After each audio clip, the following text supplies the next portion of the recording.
What would you do if we could gaze into your soul and see every sordid secret that you have, every mistake you have ever made? Would it make you uncomfortable? Would you deny it? Would you bury your face in shame? Oh, the blushes and the denials. But we know the truths that you are. We know the sins of your past and the cover-up lies you have told that just get bigger and bigger. But we don't want our listeners scared. We can help. Today's question: where shall we hide your past?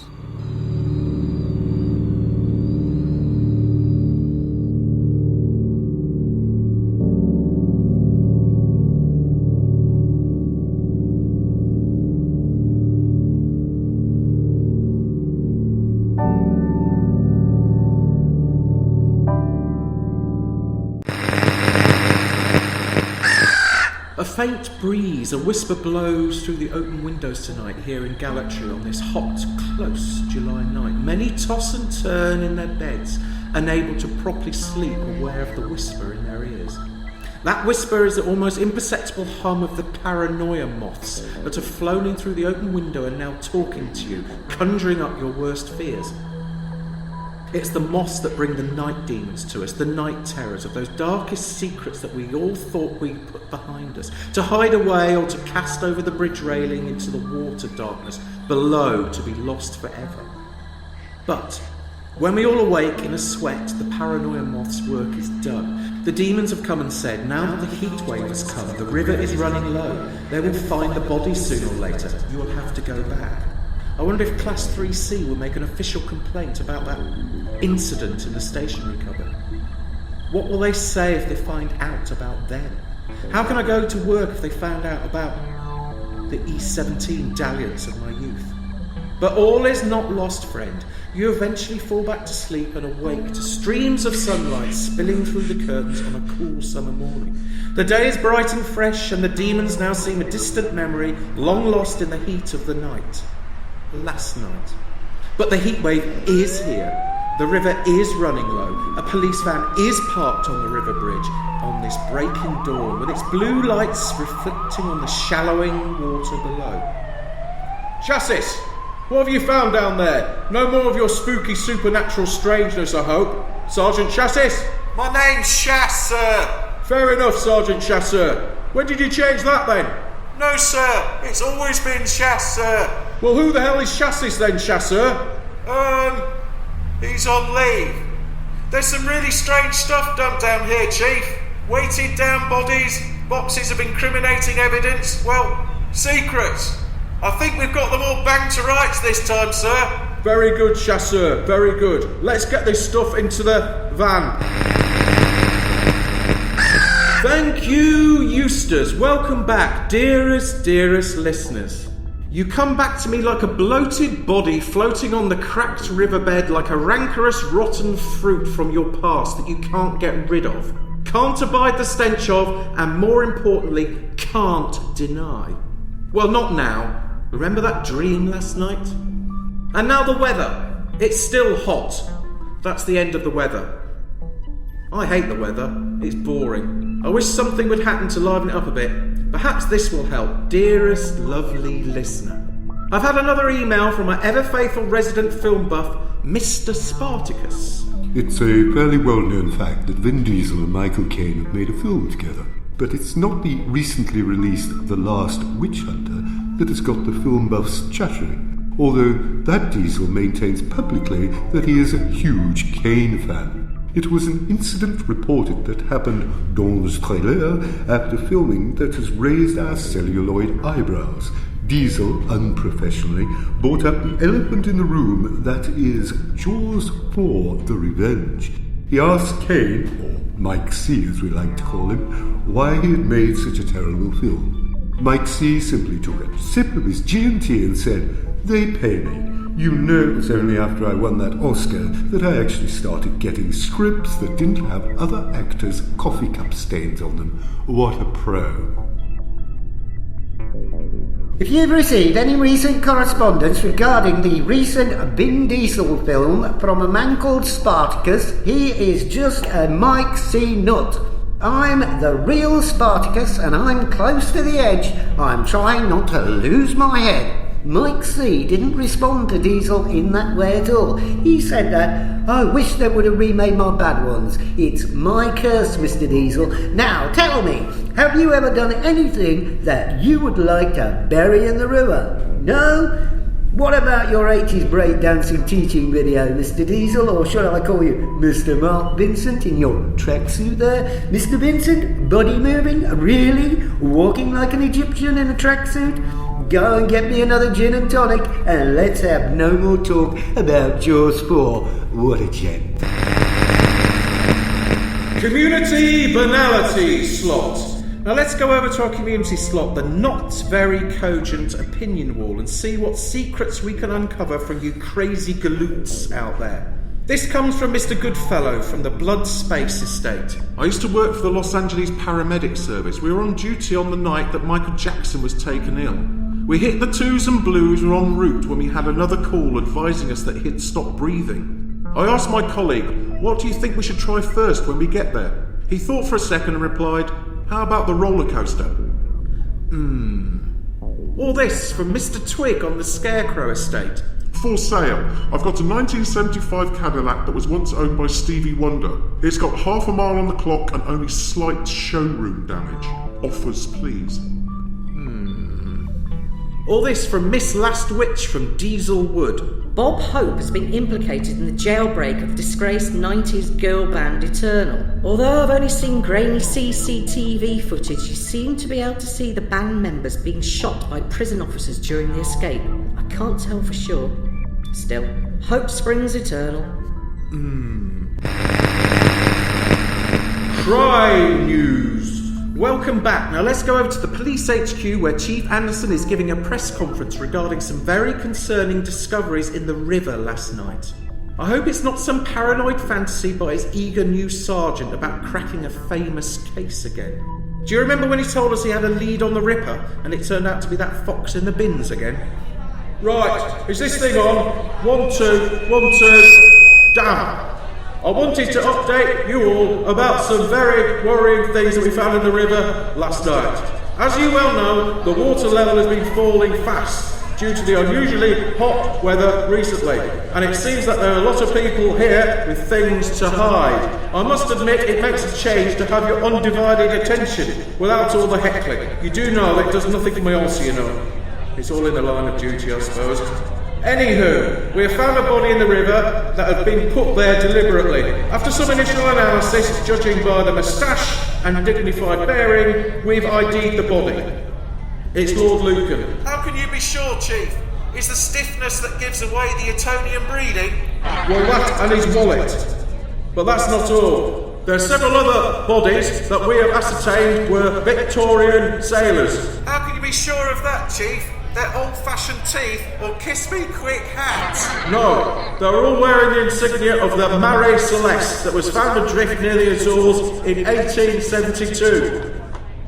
I'm officially opening up on a murder inquiry for this matter. We have consulted a local expert on this kind of thing. He is a professional in paranormal paraphernalia. You know, ghosts and stuff. They may well be connected, so we have to consider that there may be a serial killer on the loose. We all need to be vigilant, but no vigilantes this time.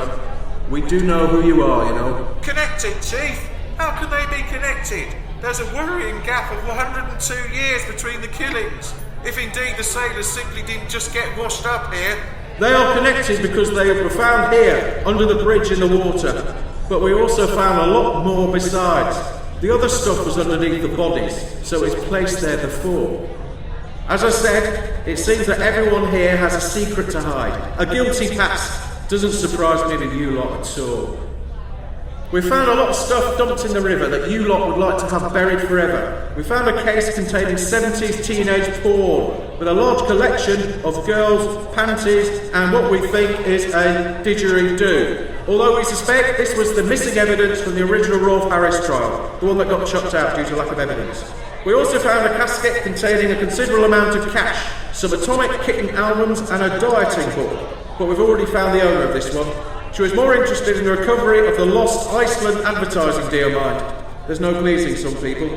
We found teenage pregnancies, failed business ventures, unsuitable boyfriends, doomed marriages, and early attempts at amateur dramatics. We even found a case of anarcho-punk albums and a video of someone who looks like Vin Diesel breakdancing in the 80s. Now, let's get real here, people. I will make a deal with you. If you cooperate with my inquiries, I will grant a moratorium on anyone coming forward. I will not press any charges in relation to littering, fish worrying, or river pollution, if I can get a lead on these events.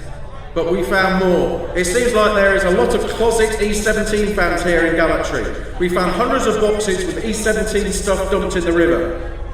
Not so cocky now, eh? Too embarrassed to heckle me now, eh? Chief, how are you feeling today? Eh? I'm alright. Alright, everything's gonna be alright. I hate you lot. Welcome back, dearest listeners. We now go over to the Mayor for a widely anticipated announcement regarding the status of the civic project here in Gallatry. The large crowd are uneasy. They expect an important and widely leaked announcement regarding everyone's future. When I say leaked, I mean that everyone has had a communal nightmare regarding their past catching up with them last night, hence the turnout. Welcome to Gallatry. This is not a drill. Repeat, this is not a drill. The Mayor, as if eager to get on with the announcement, decloaks suddenly above the rostrum amongst the detritus of the sight of the long overdue ziggurat with a large sonic boom which makes everyone jump in shock. Gallatry, wake up! Listen to your nightmare. We're going to be inspected by the Ministry of Equality and Clandestine Bondage as part of the normal 6-monthly review of our autonomous status in order to assess our civic progress to date. This is nothing to be worried about. I repeat, this is nothing for some of us to be worried about. We are providing vital feedback to the central government about how we're doing things here so that the learnings can be applied to any other lucky towns who also vote for full autonomy status in the future. I want us to show the Inspector, Dr. Jonathan Clark, every courtesy on his visit next week and to demonstrate and underline our proud boast of being the hard-working, multicultural and strictly equal opportunity community that I promised in my original autonomy tender. Do not ask what Gallatry can give you. Ask what you can give Gallatry. And with this in mind, I've decided to grease the wheels of this statement a bit. I've decided that all public sector employees will be required to reapply for their own positions in order to establish whether we are truly getting the right civic value and service that was in my original business plan. I had this idea after the council offices were destroyed. It appears that productivity actually went up, as now all work now has to be done at home, in bars or pubs, rather than the previous situation where everyone spent their time at home, in bars or pubs, rather than working. Now there's no office to hide in. Every place is a workplace. Those on benefits will be required to reapply for their entitlements going forward based upon personal circumstances, health, and the results of the lie detector.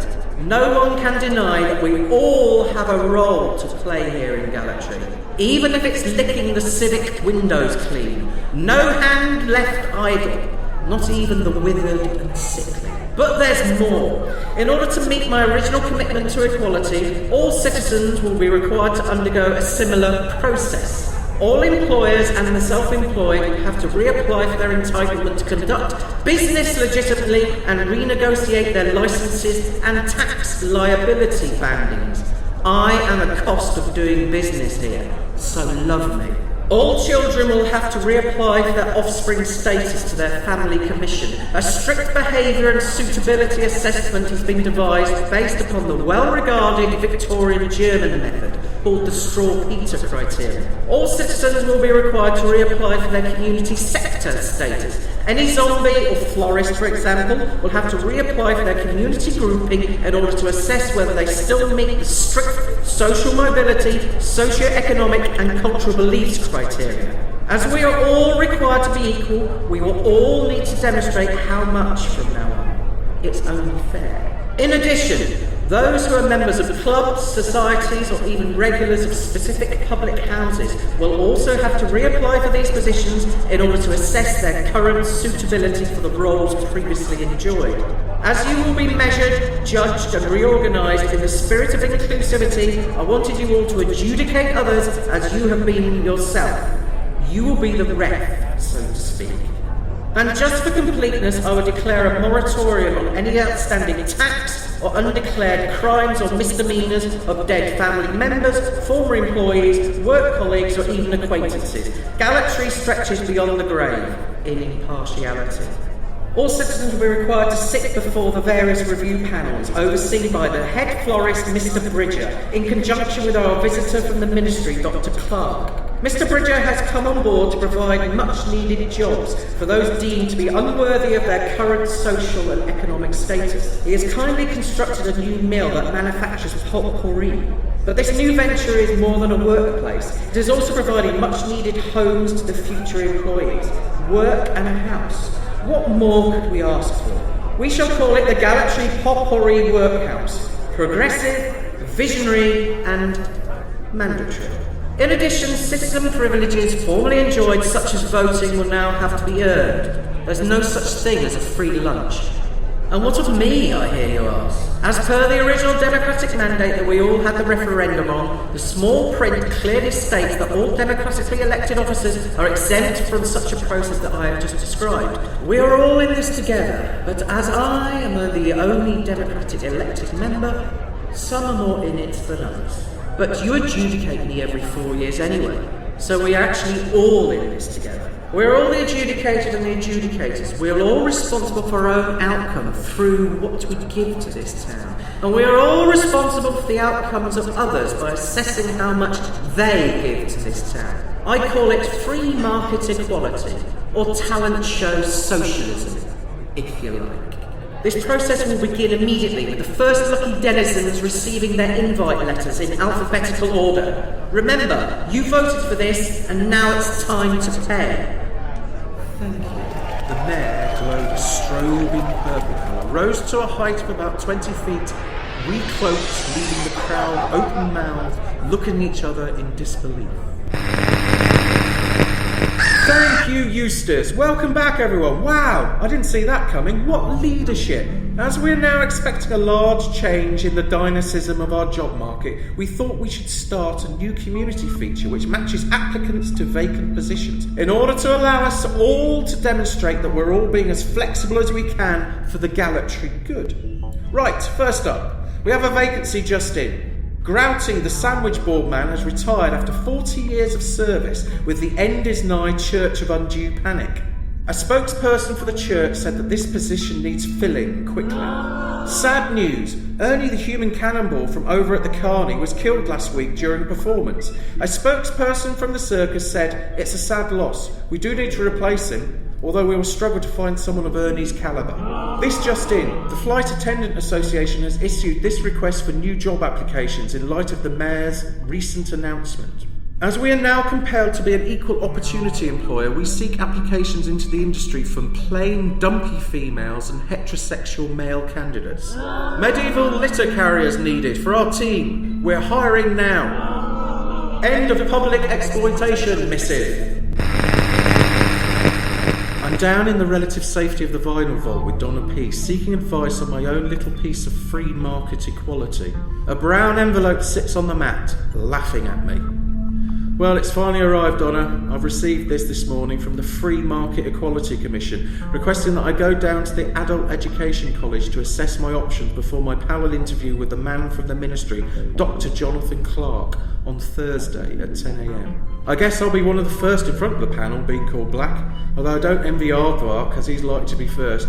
Don't worry, amigo, his brother Aaron is first in the phone book. I bet you he regrets that clever dick mobile disco entry now. Well, I'm worried. I've got no qualifications in radio presenting. I'm sure they will want to quiz me on this, as well as asking me why I'm consorting with a wanted ex-council employee like you. If we end up on the treadmill of potpourri in Bridges Workhouse, I expect you will be for it too. I didn't get a letter, amigo. Not my circus, not my monkey. I don't exist. I like it that way. Remember, Donna, we're community funded. If I get replaced, who will they get in to do Gallatry Radio? I suspect it's not going to be Fenella Fielding. I bet that lead singer from that rock band will get it. Everyone knows him and you'll be arrested. And where will Eustace go to? You know he doesn't even like trees anymore. What, amigo? That Tom from local electro rockers Go Labian? Oh no, I see what you mean. I've got an idea. You've got to go to the Adult Education College, right, hombre? Well, go and see my friend Mr. Fabian the librarian. If anyone knows how to build your defence, it's him. How will I know him? Don't worry, you will, hombre. He's very individual. Very subtle. Damn that continuity bucket. Well, I may not have to worry about it for much longer. The world-weary radio presenter walks into the Gallery Library and joins the long queue that has formed, snaking everywhere in the now noisy building. He waits his turn in line. Have you got Heart of Darkness? What? Am I haunted? No, by Conrad. No! I haven't had a kebab! Do you want a book or what? Well, what about Nostromo then? Am I a homo? What the hell's wrong with you? Next! Next! John Paul Sartre. What? A Don Paul party? Really? Next! Have you got great expectations? Great ass gyrations? Are you for real? You know, Dickens. Really? This is a library, not a George Michael toilet stop. Next! Be gone, I tell thee! Hello, Mr. Fabian. Can you tell me where the Adult Education College is, please? I'm not mutton, you know. The Adult Entertainment College? Yes, down there on the left. The pornography is next to the religious iconography. I catalogue everything by rhyme here. I was a punk librarian in my youth. Spent a lot of time listening to death metal as well, don't you know? Next! On the left, okay. What have we here? The history of Sark, Handel and Bach. Oh, here we are. Dr. Jonathan Clark. Interesting. Before he became an inspector for the Ministry of Equality and Clandestine Bondage, he used to run that canned fruit company, Del Monte. Here's a photo of him in a white suit and hat. Hang on. If I was to add long spiky black hair and Ray-Bans, yes, I thought I recognised him. It's that punk poet Johnny Clark. Right, let's have a look along here. Rocketry, no. Hosiery, no. Oh, here we are. Beginner's poetry. Now let's have a look at this. That gives me an idea. I better go down to the police HQ and claim my box of Crass albums that they found in the river before I face the free market equality panel tomorrow.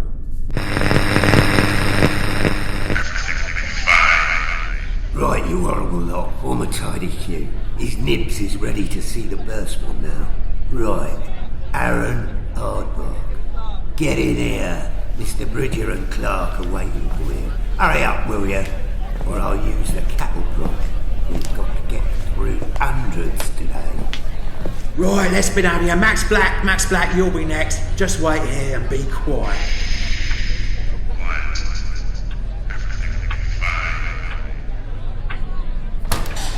Hey Aaron, how did you get on? What were they like? Brutal. They felt that my name was a deceptive ploy to get me first in the phone book so that unsuspecting people would book my mobile disco because it was convenient, not because it was good. They were going to send me to the potpourri mill, but I told Bridger that my uncle was a florist, so they came up with something else. My mobile disco business has been confiscated, but they gave me a job as DJ at the hospital radio as punishment. Good luck, buddy. You're gonna need it. Thanks. I've got my secret weapon, this Crass album. Right, you, get in there. Ow! You, stand on the X. No, there. I have your defence form here. I should say, excuse sub-story. Are you some 2-bit radio presenter at the community-funded radio station? Hardly a career choice, eh? I see that you have no qualifications for the post other than this. What? You recorded a track on post-punk anarchy album as a teenager, and you expect that to cut the mustard with me and Mr. Clark here? Well, I thought... Post-punk, you fool. The world has moved on. The world that we live in, the world that we run, is not post-punk. It's post-colonial, post-industrial, post-postmodernist, post-hope, post-community, post-caring for your sort. Post-punk. More like post-dog turd through my letterbox. You'd better get with the party programme round here. Well, I vote potpourri workhouse for you. Well, Have you any final pleadings with Mr. Clark? He's come a long way to hear this defence of yours. I was on a Crass album in 1983. It was jauntily called Bullshit Detector 3. My track was Crap You Wished You Were Mutton and Jeff, but there was a track on side B that was by Napalm Death. Well, try this then. Now my haiku defence. I want to keep my job, sir, because this is diffy. Are you alright, Mrs. Clark? You look like you've seen a ghost. I used to do punk poetry many spews ago. The beer-stained pubs, the vomit, the B.O. But then I couldn't get any more gigs. Rap was the new poetry for the kids. I went to night school and studied fruit and zen. Became a doctor of colonial fruitology, and then I landed the top Del Monte gig. They gave us white suit, hats and wig. I was the grapefruit Mengele, the pineapple Rudolph Hess. The man from Del Monte, he always says yes. Then a canning factory accident almost left me for dead. I woke up with the suit standing round my bed. They'd given me a pinstripe kumquat for a heart. Now I can smell rotten fruit like a martial art. When the layabout scroungers chance their arm, have a go. The man from the ministry, he always says no. But listening to his crap poem and the Crass album track has brought all this punk malarkey spewing back. I'm a punk poet, not a cop or a narc. I'm leaving the ministry. The return of poet Johnny Clark. Clark walked over to the lone radio presenter and whispered in his ear, "Run!" Thank you, Eustace. Welcome back. It's another fine day here, and we Gallatry Goodfella galoots are still reeling from the revelation that a haiku poem can actually tame beasts. I'm still reflecting on that we all have our secrets, our rotten fruit that we all throw into the river, but thanks to a bit of hot weather, we either sweat it or go back and examine those skeletons locked in our brain cupboards. I always knew that Crass would change the world someday. I looked back on the past with lo-fi eyes and it became relevant, real and a soggy revelation again, but not to me. To Dr. Clark. He has left the ministry now and gone back to gigging with his punk poems. Thanks to us digging up his dead poet body under the bridge, I got my old job back. Well, almost. There was one condition. And now the weather. Noises in the morning, blue brighter in the afternoon. The weather was brought to you in the style of Napalm Death. Admittedly, my track was rubbish, but it's still better to be a has-been than a never was. That track saved me from fragrant treadmill slavery. We never did find out who killed Lord Lucan, but the smart money's on Black Annis. Under the centenary bridge, the voices rise louder and louder in unison. Down, down, raise to the bottom. Rise up, in Gallatry. Again and again and again.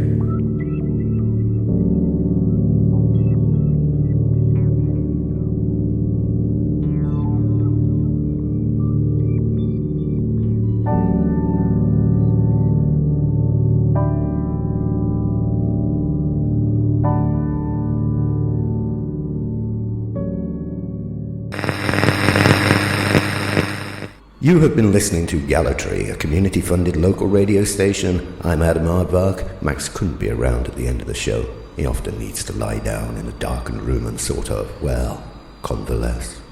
If you enjoyed today's show and want to know more or simply express a simple and not very cogent opinion, then email us at welcometogallatry@gmail.com. You can tell us what you think, although we might already know what you think.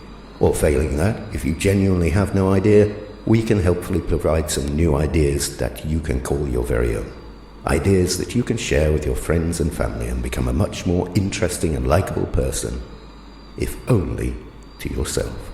This has been a Gallatry Entertainment broadcast recorded in a haunted pub in Gallatry. No, honestly, voices appeared on the recordings that we later had to edit out. I think we got them all, but who's to know for sure? Anyway, Gallatry is performed by Max Black, written and recorded by Max Black and Adam Aardvark, is copyright Gallatry Productions 2015. Thanks for listening. But remember, on your next journey home, Gallatry may be just around the corner.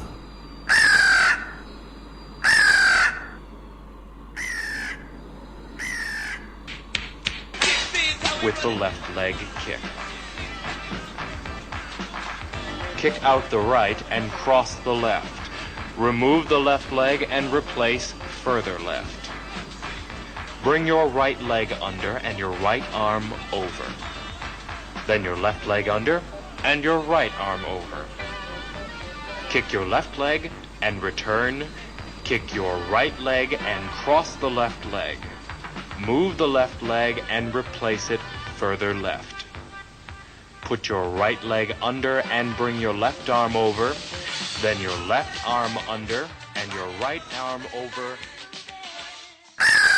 Coming soon to Gallatry, episode 25, Hospital Radio.